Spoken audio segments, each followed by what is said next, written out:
मित्रों, आज जो अपन ने पहले पढ़ा था सिंधु घाटी सभ्यता, उससे आगे अपन आज पढ़ने वाले हैं वैदिक सभ्यता, जो अपने एग्ज़ाम्स में काफ़ी हेल्पफुल रहेंगे ये टॉपिक्स जो हैं। तो चलिए अपन बिना टाइम वेस्ट किए हुए स्टार्ट करते हैं। वैदिक सभ्यता देखिएगा, सिंधु सरस्वती सभ्यता के अवसान के पश्चात भारत में वैदिक सभ्यता का उदय हुआ। विद्वानों ने इस वैदिक सभ्यता का विकास करने वाले जन समुदाय को आर्य कहकर पुकारा है तथा इन आर्यों को ही वैदिक सभ्यता का संस्थापक व प्रसारक बताया गया है। कतिपय विद्वानों ने यह भी कहा है कि ये आर्य भारत में बाहर से यानी उत्तर ध्रुव, मध्य एशिया, तिब्बत या यूरोप से आए हैं, लेकिन वर्तमान पुरातात्विक एवं ऐतिहासिक साक्ष्यों से यह सिद्ध हो गया है कि आर्य मूलतः भारत के ही निवासी थे। इससे यह भी सिद्ध है कि वैदिक सभ्यता सिंधु सरस्वती सभ्यता की निरंतरता में ही विकसित हुई। इस वैदिक सभ्यता का वर्णन वैदिक साहित्य में विस्तार से आता है।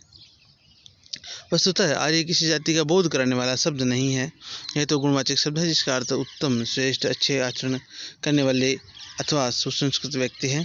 शास्त्रों में बताया गया है कि जो व्यक्ति समाज द्वारा निर्धारित नियमों का पालन करते हुए समुचित व्यवहार करता हो, विचार व वाणी में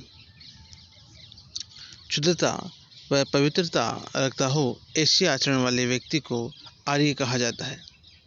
मतलब मन कर्म वचन से जो शुद्ध हो उसको आर्य बताया गया है। वैदिक सभ्यता के जनक भारत के ऐसे ही सुसंस्कृत लोग थे। ये वे लोग थे अथवा वह मानव समुदाय था जिसने तत्कालीन व्यवस्था व संस्कृति के उपयोगी पक्षों को अपनाकर अपने उन्नत रहन सहन को विकसित किया। इस जन समूह को यदि आर्य शब्द का संबोधन दिया जाता है तो यह वास्तविक तथ्य उद्घाटित करता है। एक तथ्य यह भी है कि सिंधु सरस्वती सभ्यता का अवसान भले ही हो गया हो, नष्ट भले ही हो गई हो, किंतु इस सभ्यता की अच्छाइयाँ सिंधु सरस्वती सभ्यता नदी क्षेत्र से बाहर भी प्रभावी थी। उन अच्छाइयों को ही विकास आगे चलकर वैदिक सभ्यता के रूप में हुआ। बात करते हैं अपन वैदिक साहित्य की। तो देखिएगा, वैदिक साहित्य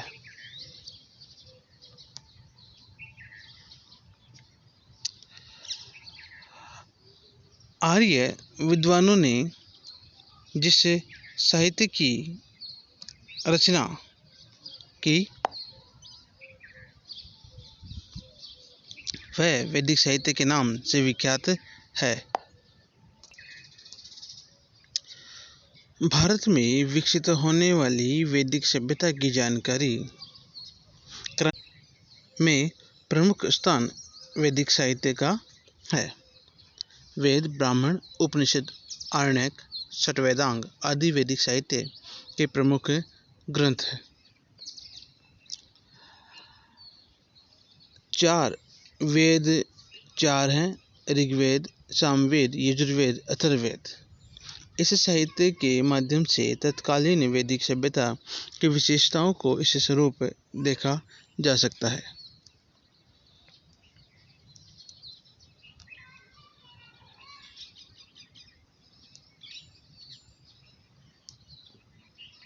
वैदिक सभ्यता की विशेषताएं।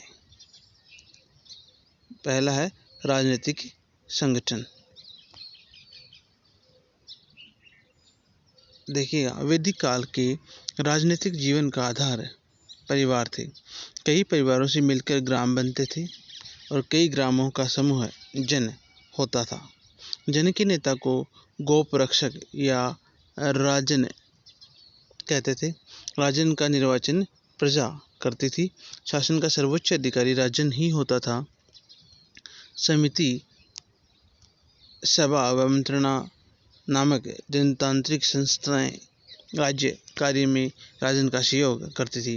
कालांतर में सहज जनतंत्र वाले राजनीतिक संगठन के स्थान पर भारत का समाज राजतंत्रात्मक राजनीतिक संगठन की तरफ अग्रसर हुआ और भारत में कई जनपद राज्य स्थापित हो गए। ऐसे जनपदों में कुरु, पांचाल, गांधार, कैकेयी, मद्र, काशी, कलिंग, अंग, मगध, लिच्छवी, मल, अवंती, कौशल, शिवी आदि जनपद प्रमुख थे। अगर बात करें अपने वैदिक सभ्यता के सामाजिक जीवन की, तो वो कैसा था उस पर अपने एक नज़र डालते हैं। वर्ण व्यवस्था।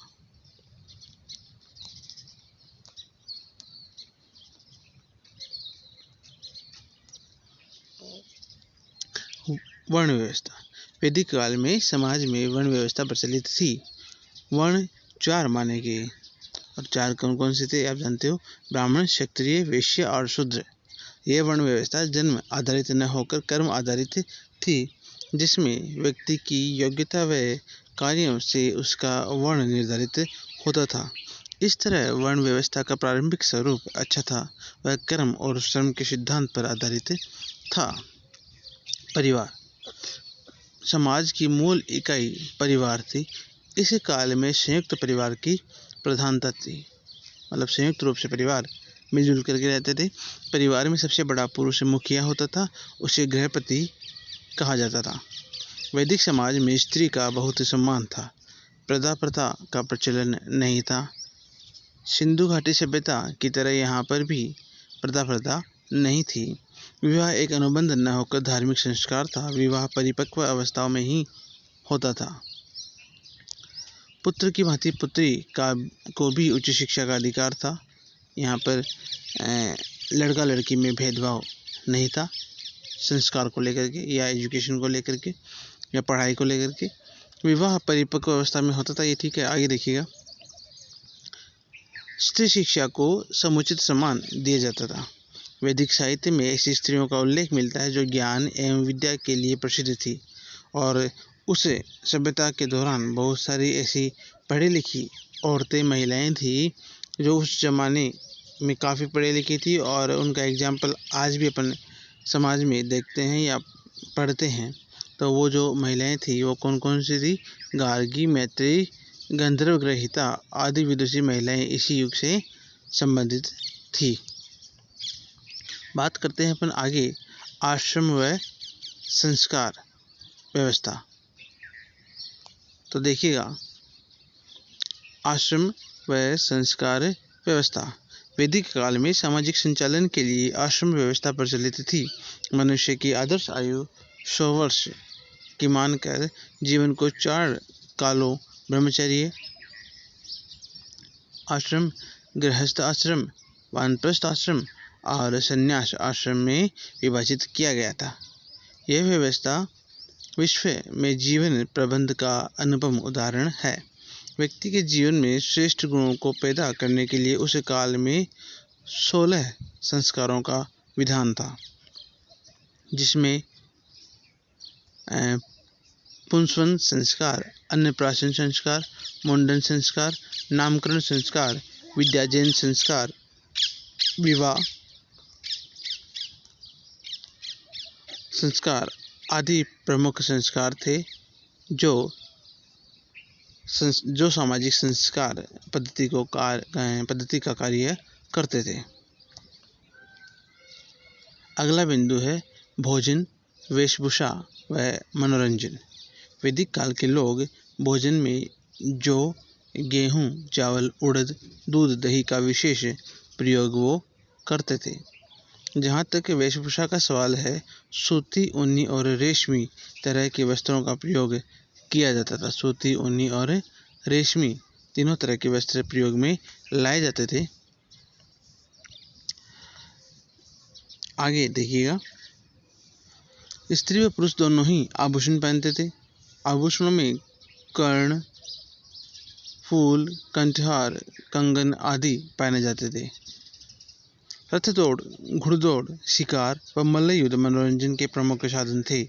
संगीत व नृत्य लोकप्रिय थे तथा प्रमुख वाद्य यंत्र कौन से थे? बांसुरी, शंख, झांझ, मृदंग आदि प्रचलित थे।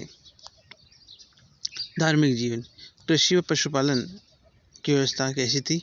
वैदिक काल में आजीविका के मुख्य साधन थे कृषि, पशुपालन या घरेलू उद्योग धंधे। गाय, हाथी, घोड़ा, भैंस, हिरण, भेड़, बकरी व गधा प्रमुख पालतू पशु थे। गाय को पवित्र व आर्थिक समृद्धि का केंद्र मानते थे। गायों की संख्या उन्नति का एक पैमाना था। उद्योग व व्यापार। उद्योग धंधों में लकड़ी, धातु, वस्त्र व चमड़े के प्रमुख काम थे। ऋग्वेद में विशक नामक नाम से चिकित्सक का उल्लेख भी मिलता है। विशक नाम का उल्लेख ऋग्वेद में मिलता है, जो कि उस जमाने के प्रसिद्ध चिकित्सक थे, ऐसा माना जाता है। व्यापार का माध्यम वस्तुओं का लेन देन था। गाय को मूल्य की इकाई माना जाता था। ऋग्वेद में निष्क नामक सोने के सिक्के के संकेत मिलते हैं। निष्क नामक सोने के सिक्के के संकेत भी अपन को ऋग्वेद में मिलते हैं। यह न केवल उन्नत धातु विज्ञान की जानकारी का प्रमाण है, अपितु यह आधुनिक मुद्रा व्यवस्था का प्रारंभिक संकेत भी है। दूर देशों में भारत के बीच जल व थल दोनों मार्गों से व्यापार होता था। वस्त्र उद्योग काफ़ी उन्नत था। वस्त्रों से विदेशी व्यापार होने की प्रमुख या प्रमाण भी उपलब्ध हैं। बात करते हैं धार्मिक जीवन की, तो देखिएगा, वैदिक युग में एक के निवासी मूलतः प्रकृति के उपासक थे। विभिन्न देवी देवती शक्तियों की उपासना करते थे। जिन प्राकृतिक शक्तियों से उन्हें जीवन शक्ति व प्रेरणा प्राप्त होती थी, उनको उन्होंने देवता के रूप में स्वीकार कर लिया। इसमें इंद्र, सूर्य, अग्नि, वायु, उषा, वरुण प्रमुख थे। प्रार्थना, स्तुति व यज्ञों के द्वारा वे देवताओं का प्रसन्न करते थे।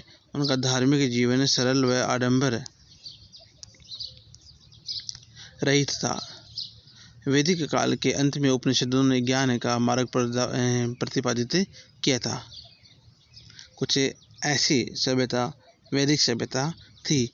सिंधु घाटी सभ्यता और वैदिक सभ्यता दोनों में मूलतः बहुत सारी सिमिलरिटीज़ हैं या एक जैसी सी वो दोनों सभ्यताएं थी। दोनों ही सभ्यताओं में स्त्रियों को एक महत्वपूर्ण स्थान मिलता था या दिया जाता था, ऐसा अपन ने पढ़ा या देखा। आगे की सभ्यता के बारे में जिसकी अपन बात करेंगे वो है अपनी मेसोपोटामिया की सभ्यता, जिसकी चर्चा अपन अगले वीडियो में करेंगे। अगर आपको ये वीडियो अच्छा लगा हो तो इसको ज़्यादा से ज़्यादा शेयर करें, लाइक करें, और कुछ आप सजेशन देना चाहें तो आप कमेंट बॉक्स में कमेंट भी कर सकते हैं।